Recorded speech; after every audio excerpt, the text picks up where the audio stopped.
and they are going to initiate something that is devastating and that is extremely frightening. And based on what I can see in the documents, we're talking about power outages along with a purge.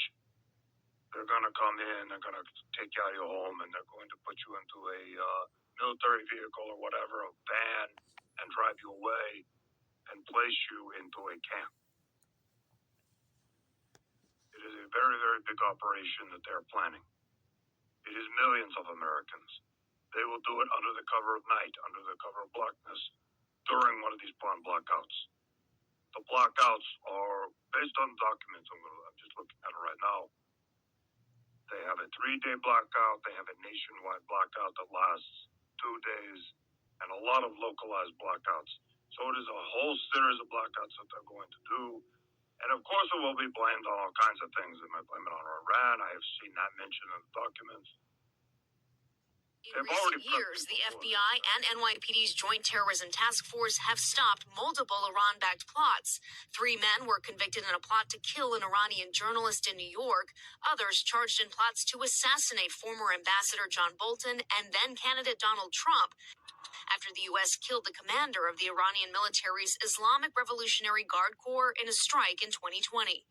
Besides the potential for threats against physical targets like synagogues, Iran could also retaliate through a cyber attack, though officials say Iran's near-total internet blackout limits those concerns. American and Israeli strikes in Iran, federal and local law enforcement nationwide are on high alert, with 2 main areas of focus. Soft civilian targets here in the U.S. favored by lone wolf attackers or those influenced by terrorist organizations, and the concern of a repeat cyber attack on critical U.S. infrastructure. I think that we can expect Iran to engage in 4 types of hacks that they've done before. Number 1, go after our banking system. Number 2, hack the systems that underpin our oil supply.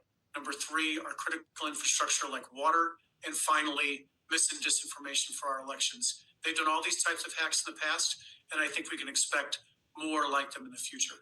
Jake Braun is a former senior counselor to the Secretary of Homeland Security, now head of the Cyber Policy Initiative at University of Chicago. Braun telling the I-Team one of his first events for the White House was traveling to Pittsburgh after Iranians hacked a water treatment facility in 2023. Our critical infrastructure is quite vulnerable. They look for outdated systems that haven't been patched, or weak spots. We've already seen what Iran's cyber capabilities can accomplish, a country known for its ability to sow chaos with a few strokes on a keyboard. After Operation Midnight Hammer last year, designed to obliterate Iranian nuclear capabilities, Tehran-backed hackers targeted U.S. banks, defense contractors, and oil companies. They have new AI. U.S. financial firms are on a heightened alert over potential Iran-linked cyber attacks amid the escalating conflict.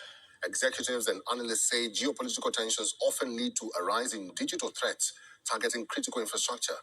The assassination of Iran's Supreme Leader Ali Khamenei in an airstrike last weekend has intensified fears of retaliatory action, including cyber operations.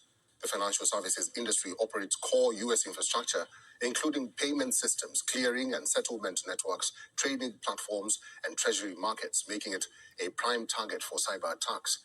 And that's according to industry data. Todd Klesman of industry body SIFMA says the sector remains vigilant and ready to respond, particularly when global cyber risks are heightened. A senior banking official says lenders are very concerned and view cyber attacks as a likely risk in the current environment. A U.S. intelligence assessment reported by Reuters said Iran-aligned hacktivists could carry out low-level cyber attacks against U.S. networks.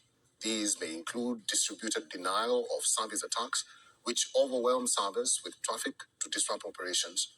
Credit rating agency Morningstar, DBRS, says the most significant risks to global banks may be indirect, including higher oil prices and borrower stress. However, the agency warned that Iran could increase cyber attacks against Western entities, including banks. U.S. Investment Bank Lazard's geopolitical advisory team also flagged cyber risks, noting Iran has previously targeted commercial and financial systems.